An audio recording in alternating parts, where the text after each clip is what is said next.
Hello and welcome to LevelUp English, the podcast that helps you take your English skills from good to great. I'm your host, Lana. And I'm Mike. We are so glad to have you with us. Today, we are tackling a topic that strikes fear into the hearts of so many people, native speakers and learners alike. It's a big one. The title of today's episode is Never Feel Awkward in English Again, and we're diving deep into the art of small talk. That's right. We're talking about how to start a conversation with anyone, anywhere, and actually enjoy it. No more staring at your shoes at a party, we promise. I have to start by telling a story. A few years ago, I was in an elevator with the CEO of a company I was desperate to work for. It was just the two of us for 30 floors. Oh no, that's the ultimate small talk challenge, the elevator pitch. Exactly. My brain completely short-circuited. I just stood there, completely silent. And then right as he was getting off, I panicked and blurted out, "I like your shoes." Okay, that's not so bad. He wasn't wearing any. He was wearing sandals, Mike. Sandals. He just looked at me confused and walked away. I was mortified. Wow, okay, that's incredible.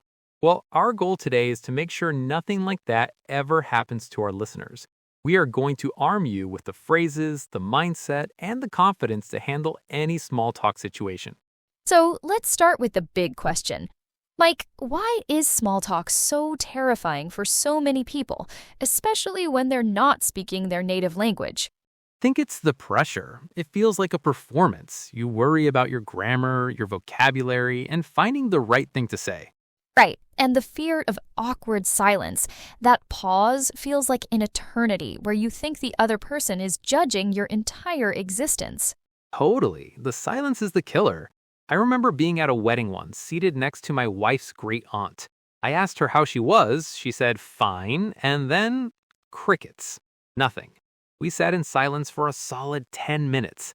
I started describing the salt shaker to myself in my head just to stay sane. I've been there. You feel like you failed some kind of social test. For English learners, that feeling is amplified because you're also worried about comprehension and speaking clearly. Exactly. You're juggling so much in your brain. So the first and most important step is a mindset shift. Okay, I'm ready. Shift my mindset. Stop thinking of small talk as a test or performance. It's not. Think of it as a game of catch. A game of catch. I like that. Yeah, you toss out a little question or comment, they catch it, and toss one back. The goal isn't to make an amazing, perfect throw every time. It's just to keep the ball in the air for a little while. That takes so much pressure off. The goal is connection, not perfection. And you know what?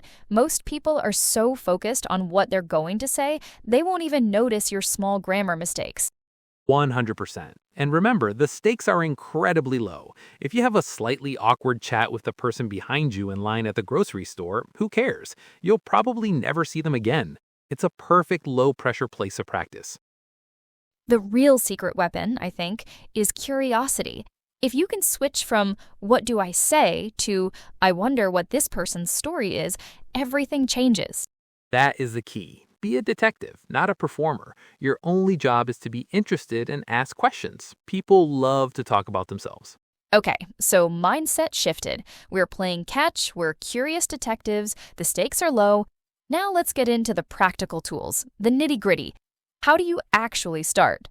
This is my favorite part. I want to give our listeners a simple 3-step formula. I call it the A.R.E method. A.R.E. Ooh, I love a good acronym. Tell me more. A stands for anchor. An anchor is something you both share in that moment. It's usually your location or a shared experience. The weather, the long line, the delicious smelling coffee, the terrible music playing. Okay, so you start by observing your surroundings. That's easy enough. Yep. R stands for reveal. This is where you share a tiny piece of information about yourself related to the anchor. A thought, a feeling, a personal experience. It makes you relatable. Okay, anchor, reveal. And E stands for encourage. This is the most important part. You ask an open-ended question to toss the conversational ball to them. Anchor, reveal, encourage. A.R.E. Let's roleplay. We're in a cafe and there's a huge line. You go first. Okay, I'll turn to you. A. Anchor. Wow, this place is so busy this morning. R. Reveal. I'm not sure if I'll make my meeting on time, but I heard the coffee here is worth the wait. E. Encourage. Have you been here before? That's brilliant. It's so smooth. Okay, my turn to respond. Oh no, it's my first time too. My friend recommended it. What are you thinking of getting? See, now we're talking about coffee, not just standing in awkward silence. Exactly. Let's try another one. An airport boarding gate. They're great for small talk because everyone is bored. You can be the hero who saves them from scrolling on their phone. Okay, I'll start this time. A. Anchor. It looks like our flight might be a little delayed. R. Reveal. I'm hoping it's not too long. I'm flying home to see my family for the first time in a year. E. Encourage. Are you heading somewhere exciting or going home as well? Perfect. You see how that works? You anchored in the shared situation, revealed something personal but not too personal, and then encouraged me to share. It's a formula that works every time. I love it. It gives you a structure so you don't feel so lost. Okay, what's another tool for our listeners' small talk toolkit? The genuine compliment. This one's powerful, but it comes with a warning. Right, you can't be like my "I like your shoes" to the man wearing sandals disaster. It has to be real. Precisely. The key is to compliment something that the person chose. Don't say you have beautiful eyes. That can be awkward. Instead, compliment their glasses, their bag, their cool jacket, or a book they're reading. That's a great point. Complimenting a choice gives them an easy story to tell. If you say, "That's a really cool necklace," they can say, "Oh, thank you. I got it on a trip to Morocco." And now you have something to talk about. Exactly. The good formula is, I really like your blank. It's so positive adjective. For example, I really like your scarf. It's so colorful. And then you can follow up with a question, like, where did you find it? It's an instant conversation starter and it makes the other person feel good. It's a win-win. Okay, so we've used our A.R.E method or a genuine compliment. The conversation has started. How do we keep it from dying a painful death after 30 seconds? Yes, the crucial second act. This is where you bring in your best friends, the open-ended question. The WH questions, right? Who, what, where, when, why, and how. Yes, these are questions that can't be answered with a simple yes or no. They require a real answer, a story, an opinion. This is how you keep that conversational ball in the air. So instead of asking, are you from around here, which is a yes-no question, you could ask, what's the best thing about living in the city? Or, if they're a tourist, what brought you to this part of the world? That's such a better question. It invites a much more interesting answer. Another great one is asking about people's passions. Something like, what are you excited about these days? Or working on any interesting projects lately? Oh, that's a great one. It's so much better than the boring, what do you do for a living? Lets people talk about their hobbies, their family, their travel plans, anything. Right. The goal is to find a point of common interest. Maybe you both love hiking, or you've traveled to the same city, or you both think the music at this party is terrible. Find that thing and talk about it. And listen, that's half the battle. Listen to their answer and ask a follow-up question about it. It shows you're actually engaged and not just waiting for your turn to speak. Totally. If they say they just got back from Italy, don't say, "Oh, cool." Say, "Wow, Italy. I've always wanted to go. What was the best meal you had there?" Okay, this is all fantastic. We can start a conversation, we can keep it going, but what about the end? How do you escape? Sometimes that's the most awkward part. You can't just turn and walk away. No, you can't do the slow motion backwards walk into a potted plant. You need a graceful exit line, and the secret is to have a few of them prepared in your mind. Okay, give me some. I need them.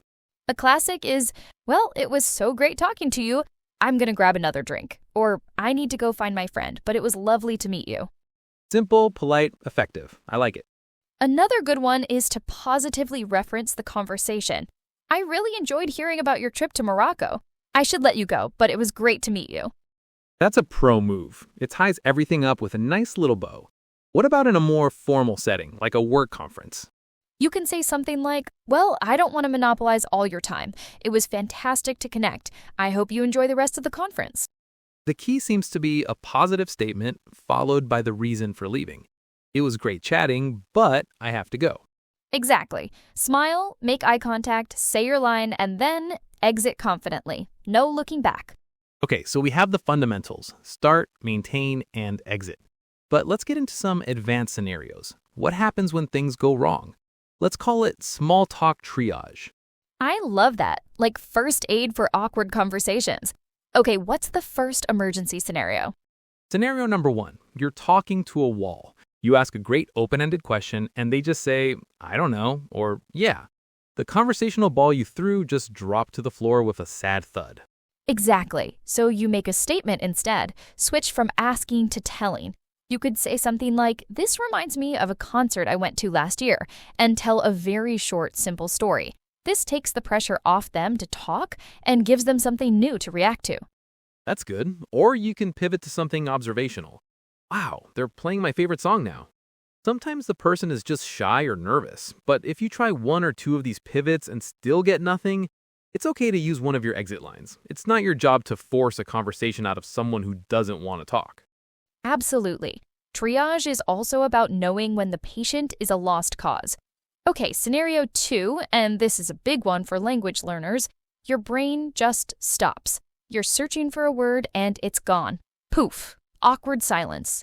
This happens to native speakers all the time. Don't panic. The best thing you can do is just own it. Laugh and say, oh, my brain just went blank, or I've completely forgotten the English word for this. It makes you human and relatable. Yes, or describe the word you're looking for, like, I'm trying to think of that thing you used to open a bottle of wine. Someone will happily supply the word corkscrew. It turns a moment of panic into a fun, interactive microgame. I did that once at a dinner party. I was trying to talk about my nephew's school project, and I forgot the word for volcano. So I just said, the big mountain that gets angry and spits out hot lava. Everyone laughed, and it totally broke the ice. An angry mountain. I love it. Okay, triage scenario 3. You try to be clever and it comes out weird, or you make a joke that doesn't land. Basically, you pull a Lana and the sandals moment.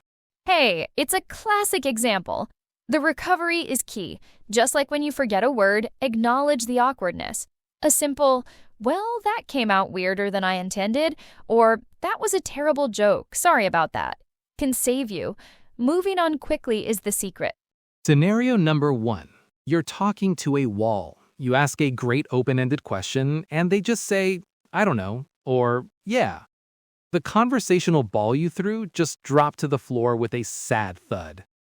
Wow, okay, my head is spinning with all this great information. I feel like I'm ready to go talk to strangers. This is amazing.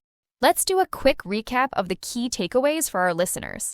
All right, takeaway number 1, the mindset shift. Small talk is not a test, it's a game of catch. Be a curious detective, not a stressed out performer. The stakes are low.